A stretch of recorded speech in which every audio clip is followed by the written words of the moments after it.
Rhode Island environmental officials are taking to the skies to stop the spread of mosquito-borne viruses. Today, a helicopter dropped pesticides on several local communities where EEE has been detected. Eyewitness News reporter Julianne Lima joins us from North Central State Airport in Smithfield with details on today's treatment and the next more serious steps the state plans to take.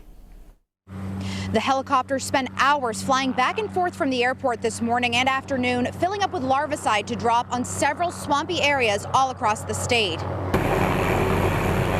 An aerial assault is underway to combat what health officials are calling a very active mosquito year. We'll be dispersing the chemical over the swamplands to prevent the larvae from growing into mosquitoes.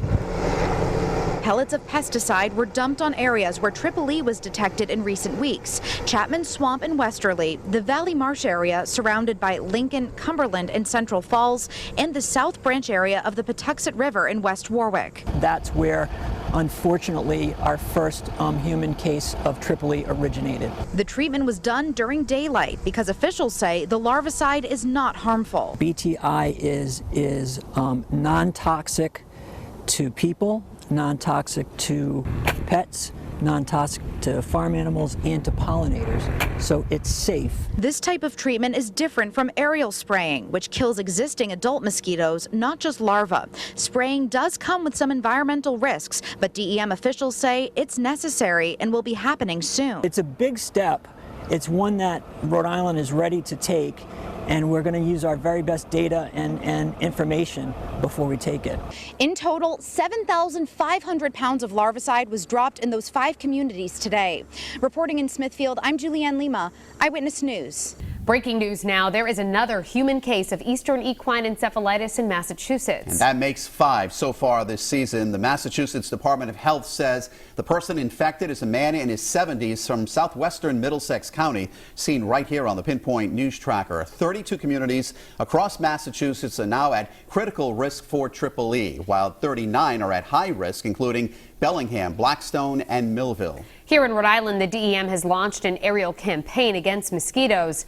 Meantime, school districts are being urged to play it safe with after-school sports. Eyewitness News reporter Julianne Lima joins us live from West Warwick with more on that. Julianne? Well, Mike and Shannon, games under the lights are on hold for now here in West Warwick and in other communities across the state as school leaders work to protect students from mosquitoes.